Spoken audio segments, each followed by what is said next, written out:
आप देख रहे हैं Janwadi news top 20 sponsored by Shobhit university Meerut. Shobhit university, empowering nation through education. नमस्कार, स्वागत है आपका जनवाड़ी डिजिटल न्यूज की दुनिया में। मैं हूं आपके साथ अजीत आनंद। आइए नजर डालते हैं दिन भर की खास खबरों पर। आगजनी पत्थरबाजी के साथ वेस्ट बंगाल में फिर हुआ बवाल। भाजपा टीएमसी समर्थक भिड़े, हिरासत में आए कई बड़े नेता।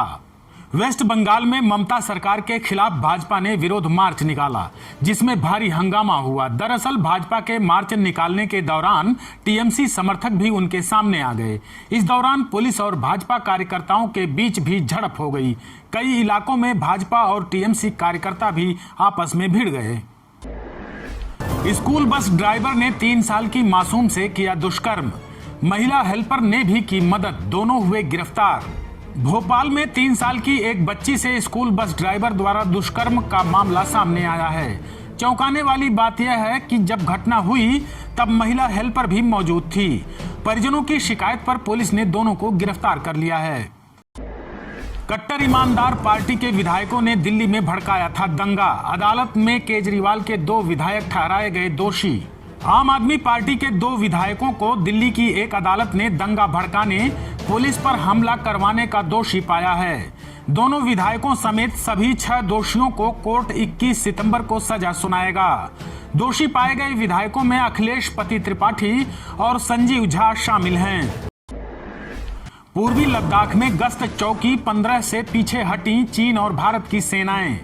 2020 में हिंसक झड़प के बाद बढ़ा था गतिरोध।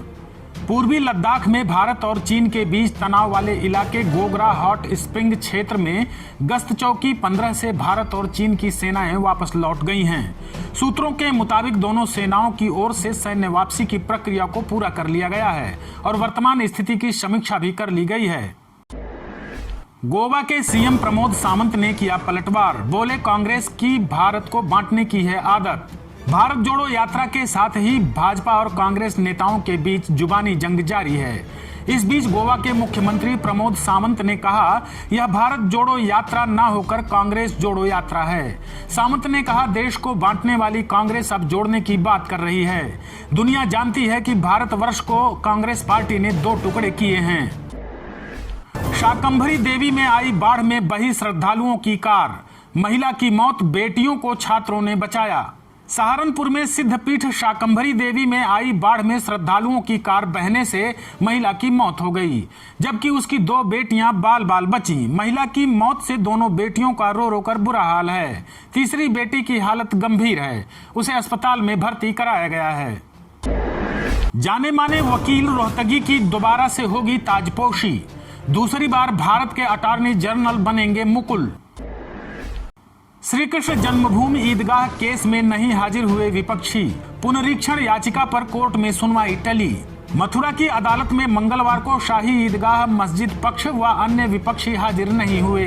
इसके कारण श्री कृष्ण जन्मभूमि और शाही ईदगाह मस्जिद विवाद से संबंधित एक पुनरीक्षण याचिका पर सुनवाई नहीं हो सकी। अदालत ने सुनवाई के लिए अगली तारीख 3 अक्टूबर तय की है। महंत दिग्विजय और महंत अवैधनाथ की पुण्यतिथि आज। श्रद्धांजलि समारोह में पहुंचे मुख्यमंत्री योगी आदित्यनाथ। ब्रह्मलीन महंत दिग्विजय नाथ की 53वीं तथा राष्ट्र संत ब्रह्मलीन महंत अवैधनाथ की 8वीं पुण्यतिथि के अवसर पर आयोजित साप्ताहिक श्रद्धांजलि समारोह में मुख्यमंत्री योगी आदित्यनाथ पहुंचे। सीएम योगी ने संतों को भावभीनी श्रद्धांजलि अर्पित की।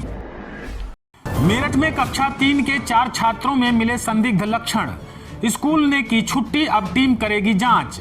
मेरठ में मंकी पॉक्स के डर से सोमवार व मंगलवार को कैंट स्थित केवी पंजाब लाइंस में कक्षा 1 से 5वीं तक के बच्चों की छुट्टी कर दी गई थी। यहां अध्यापकों ने अंदेशा जताया था कि 4 बच्चे बीमार हैं जिनमें मंकी पॉक्स के लक्षण हैं। उन्होंने इसकी जानकारी स्वास्थ्य विभाग को भी दी है। हालांकि जिला सर्विलांस अधिकारी डॉक्टर अशोक तालियान इसे महज भ्रम बता रहे हैं। आप देख रहे हैं Janwadi news top 20 sponsored by Shobhit university Meerut. Shobhit university, empowering nation through education.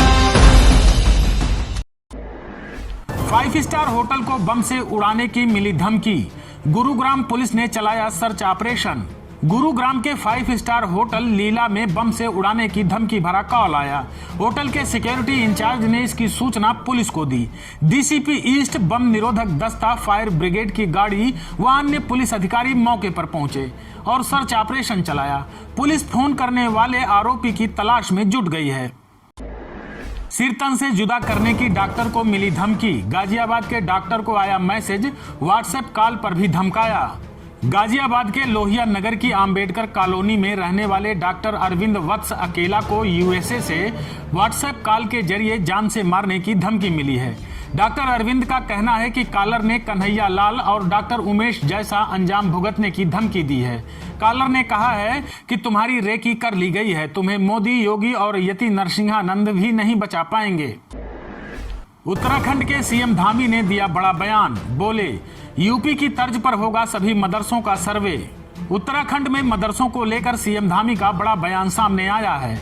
UP की तर्ज पर अब उत्तराखंड में भी मदरसों का सर्वे होगा।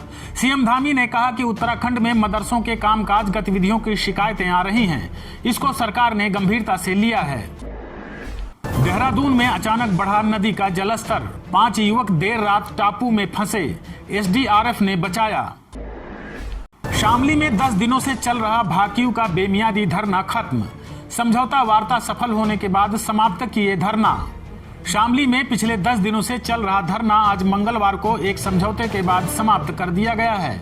किसान नेता राकेश टिकैत ने बताया कि प्रशासन ने 140 करोड़ रुपए का गन्ना भुगतान सितंबर माह तक कराने का भरोसा दिया है। चीनी मिल के 50 करोड़ का भुगतान कल तक किसानों के खातों में ट्रांसफर करेंगे। साथ ही दिल्ली देहरादून इकोनॉमिक कॉरिडोर के लिए एक समिति का गठन होगा। मेरठ में कूड़ा गाड़ियों को सीएम की हरी झंडी मिली, ड्राइवर नहीं। 4 माह बाद भी गृह मंत्रालय से नहीं जुड़ा आईटीएमएस। भाकियू लोक शक्ति के कार्यकर्ताओं ने बिजली उपकेंद्र पर दिया धरना, बिजनौर विद्युत विभाग पर लगाए गंभीर आरोप। बिजनौर में झालू बिजली उपकेंद्र पर भारतीय किसान यूनियन लोक शक्ति के कार्यकर्ताओं ने अनिश्चितकालीन धरना लगाकर बिजली प्रशासन द्वारा किसानों का उत्पीड़न करने व किसानों के विद्युत कनेक्शन काटने का विरोध कर नारेबाजी की। मेरठ जिले के आरटीओ ऑफिस में एंटी करप्शन ने मारा छापा, क्लर्क मुंशी लाल को पुलिस ने रंगे हाथ दबोचा। मेरठ एंटी करप्शन की टीम ने मंगलवार की सुबह आरटीओ ऑफिस में छापा मारा, जहां पर पुलिस टीम ने तिलक मुंशी लाल को 7,500 रुपए रिश्वत लेते हुए रंगे हाथ गिरफ्तार कर लिया है। एंटी करप्शन की टीम मुंशी लाल को पकड़कर नौचंदी थाने ले गई है, जहां आरोपी से पूछताछ की जा रही है। अमरोहा में 60 गायों की मौत के मामले में डॉक्टरों पर हुई कार्रवाई, पशु चिकित्सक संघ में नाराजगी, त्यागपत्र की दी चेतावनी। अमरोहा में जहरीला चारा खाने से 60 गायों की मौत हो गई थी। इस मामले में निलंबित किए गए पशु चिकित्सक केस ने तूल पकड़ लिया है। पशु चिकित्सक संघ ने सामूहिक त्यागपत्र का अल्टीमेटम सरकार को दे दिया है। उत्तर प्रदेश पशु चिकित्सक संघ के अध्यक्ष डॉक्टर राकेश कुमार और महामंत्री डॉक्टर संजीव कुमार सिंह ने पशुपालन निदेशक को पत्र भेजकर तत्काल निलंबन को वापस लेने का दबाव बनाया है। संघ ने एलएसडी टीकाकरण के बहिष्कार की भी बात कही है। दुष्कर्म मामले में इंस्पेक्टर और हेड कांस्टेबल पर गिरी गाज, बागपत एसपी ने किया लाइन हाजिर, विभागीय जांच भी शुरू। बागपत जिले के रमाला थाने से शनिवार रात दुष्कर्म के आरोपी के फरार होने के मामले में इंस्पेक्टर कौशलेंद्र सिंह और हेड कांस्टेबल हारून को एसपी नीरज कुमार जादव ने लाइन हाजिर कर दिया है। सीओ बड़ौत युवराज सिंह की जांच रिपोर्ट में दोनों की लापरवाही मिलने पर यह कार्रवाई की गई है। आप देख रहे हैं Janwadi news top 20, sponsored by Shobhit university Meerut. Shobhit University, empowering nation through education.